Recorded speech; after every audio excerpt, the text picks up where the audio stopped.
you know. Yeah, somebody's come up with a module that you can plug in. As soon as you do the press buttony thing, it'll start putting it down. Right. And you can do it up to X miles an hour as well. Right, okay. So, somebody's hacked it, basically. Absolutely, aye.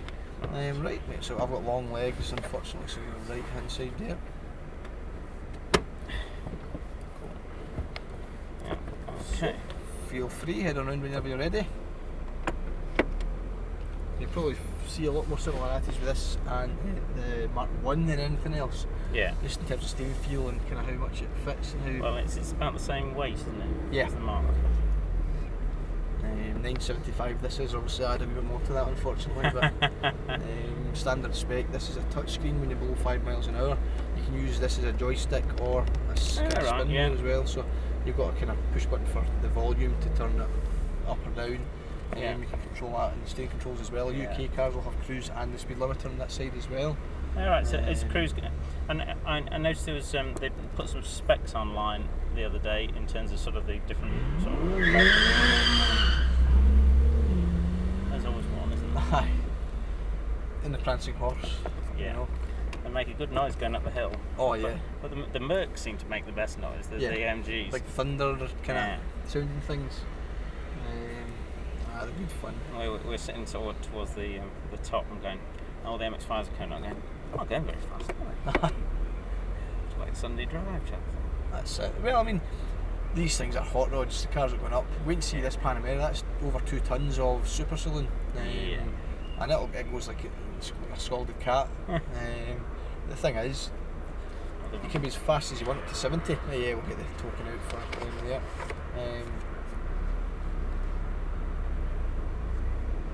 Yeah, it goes as fast as you want to 70, but thank you. Whether that's doing 70 and this is doing 70, they're both exactly the same speed, you know. Obviously we don't do 70, do we?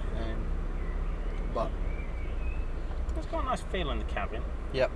High quality, you know. And it feels, you feel sitting further down than the Mark III, which I think is good, because the Mark III was, I don't know, it's my most grown up MX-5, but it's kind of lost the sitting down a bit. Yeah. It may seem like very weird. But. No, you're right. It's you sit on it instead of in it. Yeah. I know exactly what you mean. I think they have tried to go grown up with the Mark III, and it's still a great car to drive. You know, it's this just takes it back to basics, makes it more fun again, makes it what it was in the original in the first place. Yeah. Just needs pop-up light. I know. It's pedestrian safety. The health and safety, boring clowns that they are. It actually kills your fuel economy as well. Well, yeah, you don't put the barn doors up until you have to. That's generally how it works. Absolutely. The sculpture's really good as well. It is. I've been over and taken a good picture of it. Aye. They're running the 787B this weekend. Yeah, they just pushed it out. They've got two, because one of my track cars is in the Le Mans colours. Yeah. So it looks like the one at the top. Yeah. So but it's it makes a fantastic noise. Oh yeah, fantastic noise. Absolutely. You see the speed of that. That's amazing. But again, MX-5, we've got to rev it to get the power, so don't be afraid to use that performance. Have you been up the hill climb before? No, but I've done it on Gran Turismo. Excellent. No reset button here, unfortunately. So, use that performance, use all the revs.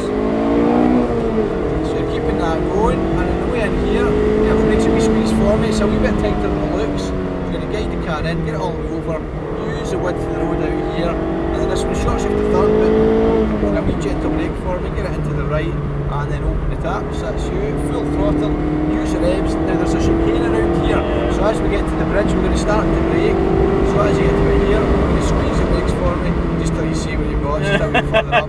Just, you know, I've had folk try to keep it buried through here. And once you're through, get it to the exit, then light it back up again. And then the same idea, keep it the right hand side. It's a wee bit tighter than it looks. We don't want to Chris Hoy it either, you know. And then further up the hill, that's the one. You see it's a bit of a screamer, it will rev like mad. And then you've got the Anthony Reid wall up here, so you're squeezing the brakes. And on the way in, get yourself over to the right hand side, back on the throttle. That's you, keeping that going. Then with the same idea, a wee lift at the moment to get in here, and then cutting relatively late because it does open the exit and you're on the power, that's it. And this bit here, you can go fairly quick, just keep yourself out wide to begin with.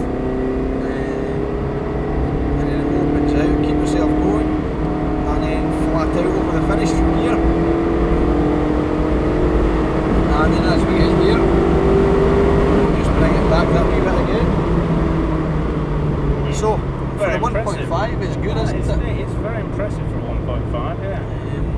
I'll But you bet- don't. The whole thing with the MX-5 is that it's not down to the power; it's No. down to the handling. Exactly. And you see, it's more than willing, you know. Yeah. Let's say you can go as fast as you want to 70 miles an hour, but realistically, Yeah. who's going to have more fun getting there?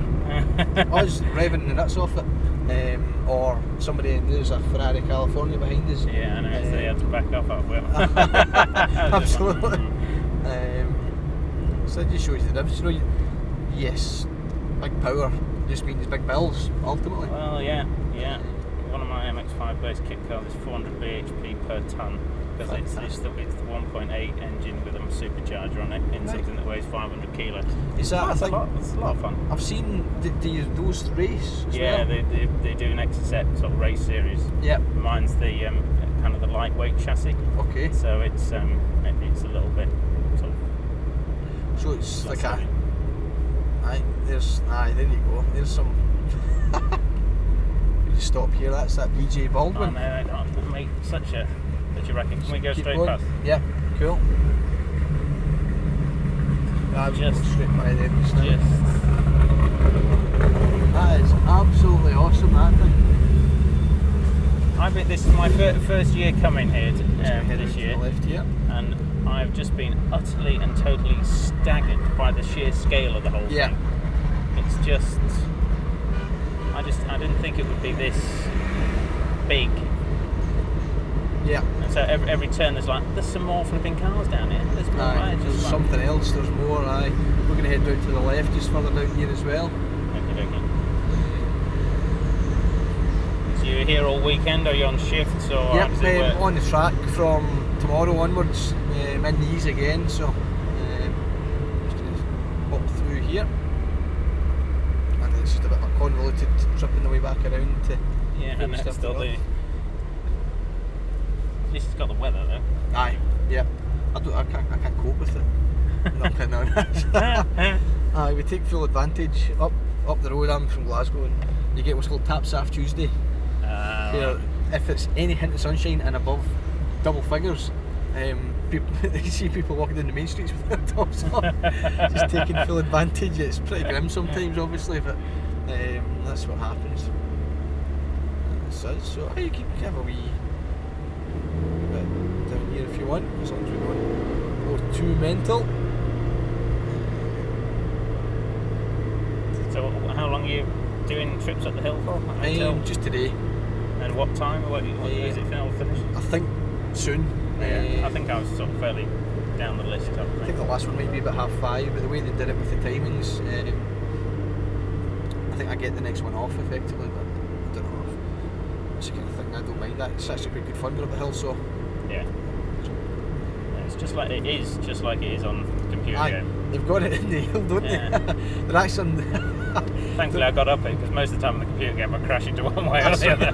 Absolutely. Aye, that's it. Aye, it's no mistake. Oh, there you go, at the bridge, we're going to break. You know what it's like, we don't know who we're sitting beside, and technically we shouldn't be going quickly either, because it's a Parade. Yeah, it's a road kind of Test almost. Yeah, exactly. But like I say, it's good fun.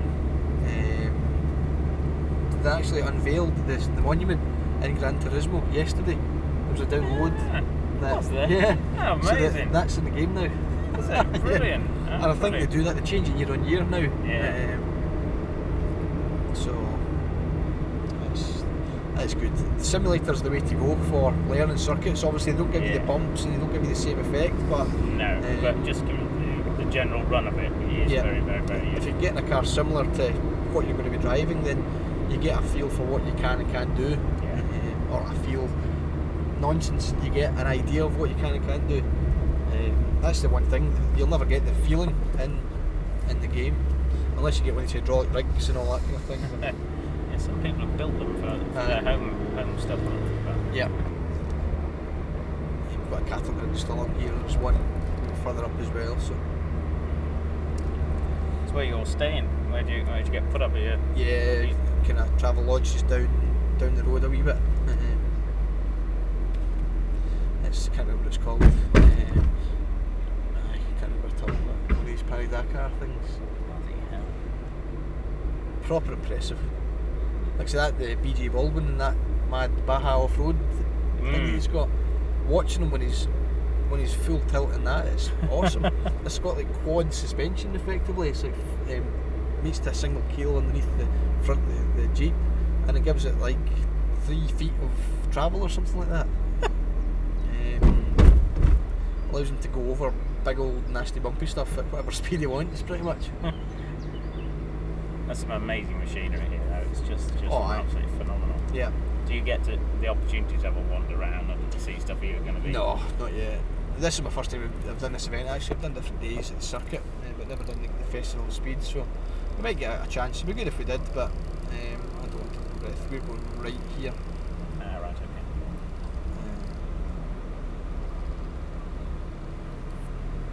So down there. Yeah, that's your wipers as well.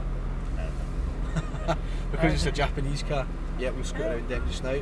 We just drive around them just now. I head around in front of him at the moment.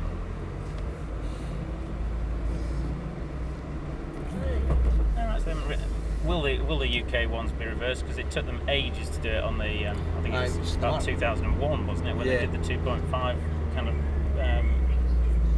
facelift? Yeah. Aye, they will. They'll come here, kind of with indicating the proper side. I don't know why, but the Japanese market all have that. I thought everybody got the standard, because when they actually swapped them, I thought, oh, thank God every car maker has seen sense and they're all putting on the same side. No, they've all got these irregularities between the different markets. Like, so you can get a 1.5 with a limited slip diff in Japan. Right, okay, so and it's just going to be because the limited slip diff is kind of at the top of the pile, isn't it? Yeah, you've got to, when it mounts to the left here, you've got to have a sport nav. Yeah. And that gets the bills. Is it the bill stings that they're putting on? Yes, yeah. That makes it a bit more of a carry on. Now we're going to head up just to the end here. This guy is going to guide us in. We're just going to stop just shy of that. Well, it says please swap drivers here. We'll stop and swap if you don't mind. Yeah, that's fine. So that if I crash it, it's my thing in this wee horrible chicane that we've got to get through just down here.